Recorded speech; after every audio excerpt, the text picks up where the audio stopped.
Hello and welcome to 5 Minutes of Wisdom. My name's Liam, one of the co-founders of Global Street Art. Today we are here with advertising legend, if I can call you so. You can. Perfect, great, Mark Denton. Mark, you've had an over 50-year career in advertising. You've worked with fantastic agencies, won many awards for campaigns including Wrangler, Heineken. You've worked on Levi's, you've been at BBH and Leo Burnett. You're really known for things like TV adverts, including like the PG Tips Monkey. Now, a lot of people, I hope, know you that are watching this. In your early career, so welcome. Oh yeah, lovely to be here. But in my early career, yeah. In your early career, you started off, an early stage was as a visualizer. Yeah. And you went with really early tools when creative directors required a visualizer to help. And this is a tool, a skill that's gone today. Yeah. What did you learn from that skill in particular and those early skills that you then carried through? I'm thinking, does anyone know what a visualizer is now? Indeed. So pre-computer, we used to mock up the layouts, the concepts with magic markers. So that was my job. Yeah. It wasn't my job to come up with the ideas. Yeah. I used to do that for art directors. And you wanted a seat and to be able to have those ideas, to be able to that was, art directors and then creative directors, but it wasn't a smooth path. It was a smooth path insofar as very happy to be drawing, covering it with me magic markers. I wanted to be the one coming up with the idea, so that was the first rung that I saw that I want to be an art director. Yeah. That was my ambition. Yeah. But that was balanced with your aspiration. So especially at the early stages, and then you were aspirational. You just did it with a sense of kind of like humility, because underneath the calm, fun, real exterior, you really worked really bloody hard consistently for a very long period of time, still do. But that is just down to enthusiasm. Right. And nothing else. I get enthusiastic about the thing in front of me. And then if I can see something in my peripheral vision that looks interesting, I'll get enthusiastic about that as well. And it's that process, wasn't a process, it just happens naturally, it is that's dragged me up the ladder. Is your enthusiasm natural or fostered or some combination of two? Because if I'm imagine someone watching this being like, how do you get your, it's kind of boundless, like your energy levels and your enthusiasm, where does it come from? It is natural. I mean, I'm looking around now and I see your fantastic collection of artifacts, popular culture artifacts. And I think, I would like a collection like this. I just get drawn by any interesting creative thing in my peripheral vision. And we talked about this before because you essentially keep a very large, also mental archive that you draw from. Yeah. So you remember adverts, and I know in our conversations that most people today have long forgotten.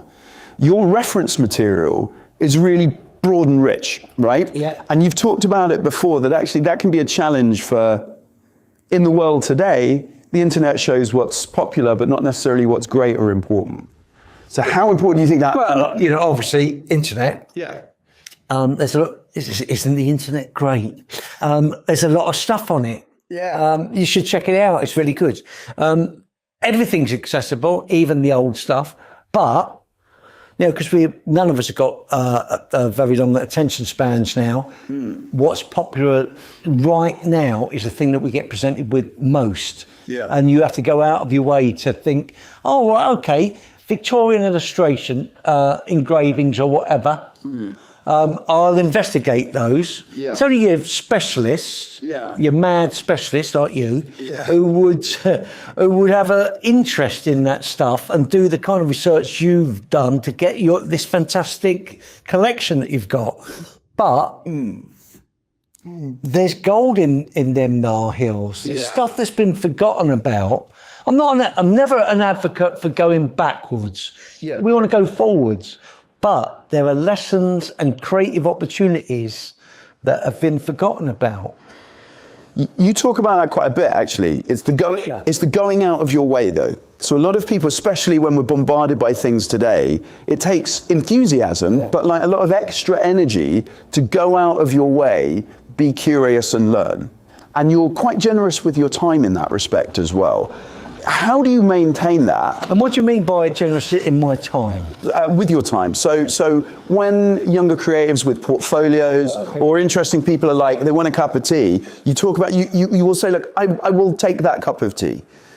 Well, there's a lot, I'm aware that I've been on the planet a long time. There's a lot to be learned from young people. People who are older than me, young people, anybody. If they're interested and enthusiastic and they're creative, especially, but even if they're not particularly creative, I think people are fascinating. Generally, even really, really, really, really, really, really, really, really, really, really boring people are fascinating. Amazing. In that, how do you maintain that level of being boring consciously? What's interesting about boredom? Well, obviously I just made that up, but the world's full of different characters, and they ain't all the same, and they're not always they haven't always got their dial turned up to 11. Sometimes you've got people who on the surface you think, well, they haven't got a lot to say for themselves, but dig a bit deeper, and there's everyone's got interesting stuff that's happened to them, everybody. So when if someone rings me up about almost anything, unless they're trying to sell me double glazing, if someone rings me up and they genuinely want to chat about something that I find interesting, that means anything creative, why not talk to them? Because you never know where conversations are great. Everything happens in conversation. Everything. Yeah. And that's what I can't understand. Don't want to make myself unpopular and look old-fashioned, but I can't understand why people love working from home so much. I understand the desire for a work-life balance. I can see how practical it is. But you don't have all those random conversations that suddenly, before you know it, you're on a shoot because of the conversation that you've just had, or you're working on some exciting creative side projects or whatever. So the conversation kind of opens you up to more luck, to more inbound, to more knowledge. And it goes back to something I wanted to dig a bit deeper with from before, which is things we may have lost, with a view that if we can capture some of these, we can still move forwards better. So it's not looking back, but some of the lessons we've got from the tools and the working habits that we could take now that would make us stronger today. If you had to give like a top few of things that you would like to plug back into creative practice, the world today, work today, or advertising today, which is quite a big what would you bring back or make us pay a bit more attention to that would take us forwards from today? Right, okay. Interesting question, a very multi-layered question. And it's made me think about where I am. If this is what it feels like to me now, from a creative point of view, in commercial art. Right. There's lots of amazing things happening nowadays. But in the world of commercial art, it feels like I'm wandering around in this post-apocalyptic landscape. I can't say it, but I'm there. Where things are not very entertaining. This is what I bring back, entertainment, and that's been forgotten. And that sounds odd, but where is the entertainment? Yeah, actually it doesn't sound odd. Adam Morgan did a study with partners, I think it was System 1 a couple of years ago, and it said 50% of TV advertising today is less interesting, less emotionally engaging than watching cows graze in a field. And it's not looking backwards. It is just the state of advertising today. A lot is made. Why do you think the quality has declined? I think just bad habits. Okay. There's several generations that have been brought up staring at screens. Yes.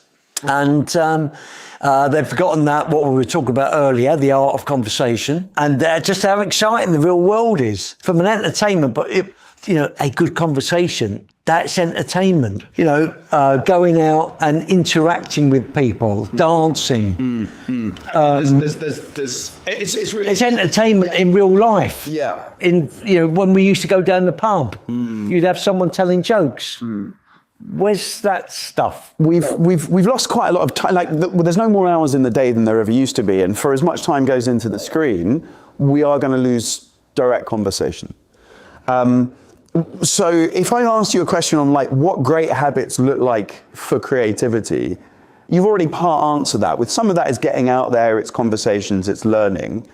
What else would you add? If someone was like, I wanted to be more creative, I'm going to make some changes in my life now where I can think more creatively 6 months from now. I will be more creative. What would that look like? I'm only laughing because I've never given myself that test at all. How can I be more creative? Now, all I've got, I'm not very intelligent. Incorrect. Well, I'm not very learned then. I've got a great archive of visual stuff, yes. Yeah. But as far as I'm not very academic, far from it. And I'm not a deep thinker. Maybe I'm just lucky. Maybe I'm just lucky that I've got a natural enthusiasm.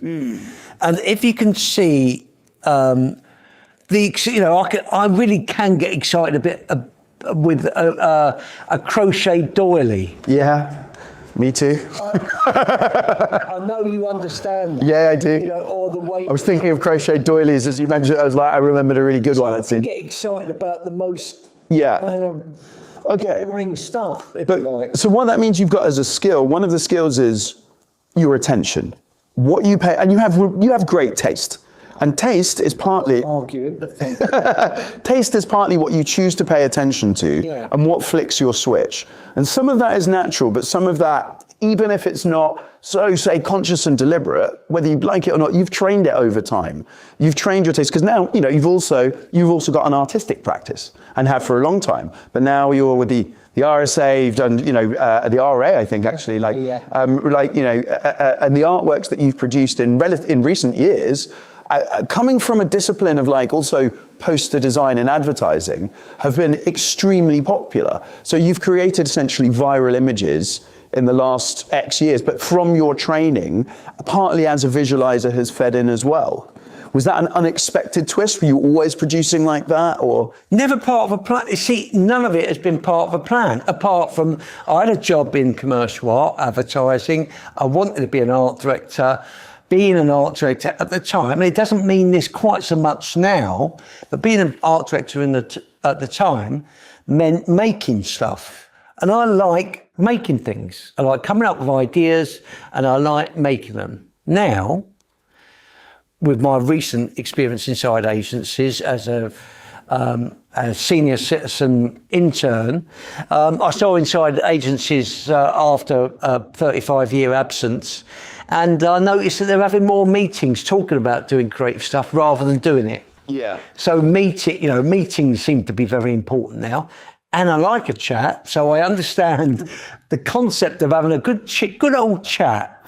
Yeah. But unless you're actually making something at the end of that chat, it feels like you're just having a chat. You talk about the idea of advertising lost some of its magic, and the making things being part of that. I think most of it's magic, not some of it, most of it. What do you mean by that? Insofar as I think a lot of, with notable exceptions, a lot of big old stodgy advertising networks have forgotten what they're selling. And what they're selling to their clients, or what they used to be selling to their clients, is a bit of magic. And for you, that magic, it means something. It was the entertainment, it was the jingle that people remembered, it was the... However it entertained, I'm not an advocate for saying let's bring jingles back in a big way, but then again, why not? Sure. And I know there's lots of other, it's not just telly and posters and press ads anymore. There's a great bloody theatre to play with now. The internet. Isn't the internet great? It's your own broadcast channel, fantastic. There's loads of fantastic new ways of talking to people. But that generally, because I like talking to people in the real world, the punters don't like advertising. They're not being entertained. They're turning off. They're avoiding it whenever possible. And for those, obviously there's a big bunch of people who just ignore it. There's also a big bunch of people who are actively against it. They really don't like it at all. They find it a real bloody annoyance. So when I strike up the conversation with the cab driver, instead of saying, did you do that one with the bouncing Carlin Black Label? Which I didn't. That doesn't stop me from telling them I did sometimes. But now they want to say, oh, bloody hell, I hate advertising, and they'll tell you why it's rubbish. So, and I never used to have those conversations in those days. Pick apart what could change it. We've already talked about kind of like entertainment and the fact that a lot of advertising now doesn't. Yeah. There's a word that comes out in advertising quite a lot, which for me felt a little bit misplaced because I think it makes it something too grand. Bravery. Right. What do you think about that in a... Well, people do talk about brave clients all the time. And to me, the really brave clients are the ones who want to buy this vanilla flavoured porridge that no one notices. This sludge that they slap on the holdings. That I'm down on the tube all the time with my Freedom Pass. I try to find good posters. Occasionally I find a good poster, but not very often. Yeah. And then there's this invisible stuff. And I look at the other punters when I'm on the platform. They're looking at their phones. Yeah. They're not. Or the sign that's telling them how long the train's going to be. They're not looking at the stuff opposite. They're not reading it. They're not looking at it. It's not grabbing them. Yeah, I like this idea that you could almost say to a client, it's very brave of you to be so boring. You can't choose those words, but what basically you're pointing out, like there's a risk of going... Don't say that. I have said that in meetings in the past. Oh, really? Where a suggestion might be made for, sometimes it feels like you're offering them a cake, lots of lovely icing and a cherry on top. Yeah. And when you're in a meeting with a dozen people around the table and the Zoom link going on, and someone suggests, can we scrape some of the icing off and take the cherry off? And I might say, that's very brave of you to do that. You want to take the entertaining bit off. Yeah. Oh, right, okay. The punchline, that's the bit you want to... That's a really nice flip. Off. But I genuinely believe that. Why would you want to take away the ingredient that's going to make people want to eat the cake? Yeah. That makes sense. Yeah. That's brave. Yeah, that's... maybe that's me being stupid, naive, whatever, I want to go to another point about how you work, because you've always gone to deliver further. You deliver poster campaigns as part, you're there to do the TV campaign. They didn't want the Wrangler didn't want the poster campaign. Right. They told you no twice, but then you shot it anyway. The client then liked it. Is there a confidence in backing your own ideas that's maybe missing in the world today? What is that? I just naively thought when we're talking about Wrangler, they wanted a TV commercial. I thought, wouldn't it be nice if they had this terrific poster campaign to go with it? Yeah. And they didn't want it. Yeah. But I thought, no, I think they're really going to like it. Yeah. And so maybe that's naive. And I think, like a gift. You want to give it. I got on with the client. I really wanted them to have something that was going to be very special and work very hard for them. Yeah. So why wouldn't you want to give a friend a gift? Yeah. And it was giving a friend a gift. And ultimately, even though I shot it without a budget or permission, if you like, if they had said, no, we don't want it, it would have ended up in the bin or in my portfolio or whatever. We would have just got on with the thing in front. But I was right, they did like it. And I really like that because you talk about, you've got enthusiasm, but there's one other thing that you advocate as well, which is leading by example. Oh, that's right. I've only got one idea. The enthusiasm comes naturally. If you can't sell something, you can't convince. It's all of our jobs to convince people. We're meant to be good at selling stuff. So selling an idea, convince people, clients or whatever, that you've got a good idea. Yeah. If you can't do that, then lead by example and do it. So do it better. Yeah. If you see it and you don't like it, do it better. No, if it's possible. There's some things that are impractical. But I've got this script that you won't buy here and it's open on a desert island. We can't afford to fly to a desert island. There's certain things that are impractical. But if it's practical, or you don't like something, if something in the world is not to your taste at the moment, I think it's a little bit irresponsible to be making quite so much plastic.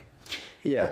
I'd like to do something about that. I've come up with a couple of ideas, a poster campaign and a film. Yeah. I'm gonna try and make those and see if it's going to have any impact in the world and help convince people that actually using plastic is a bad idea.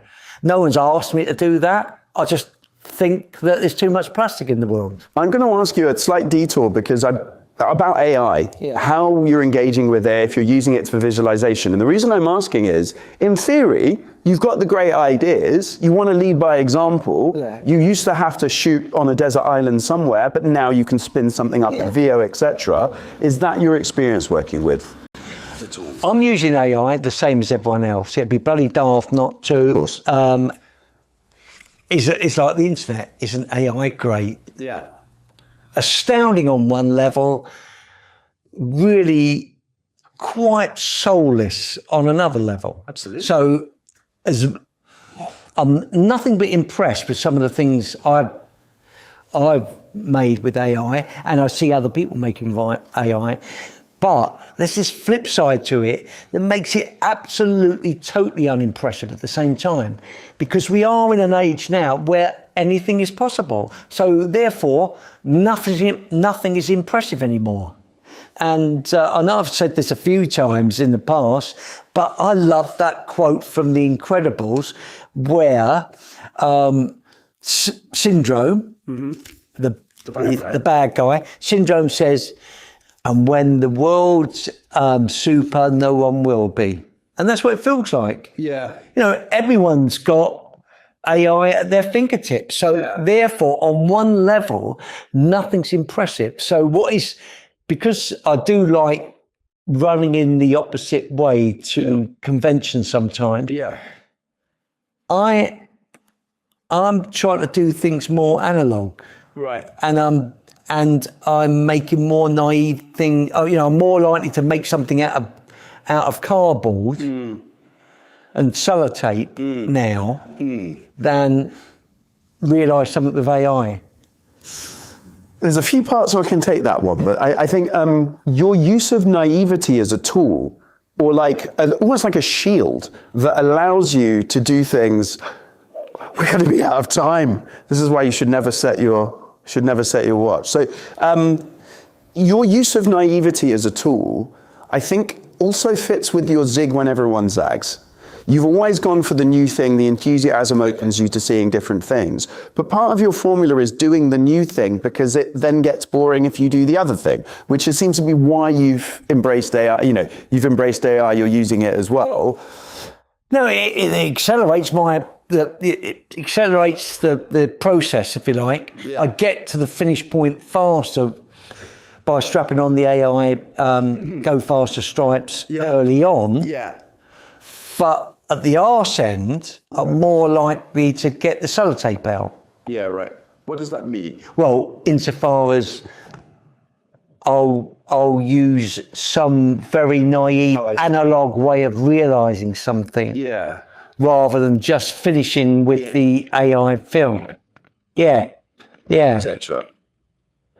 That's what I'm doing this week. Yeah, Next week might be different. And finding ways of busting up the stuff that we're doing, creating with AI and giving it a filmic look or a soul.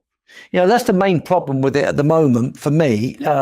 The visual output is that there is a soulless quality to it. And it's like going out and having conversations rather than sitting at home scrolling or having a Zoom meeting. The same reason I like going out and seeing people face to face is that human thing. Yeah. Human contact and getting as much humanity into our output is essential if we're going to get entertaining again.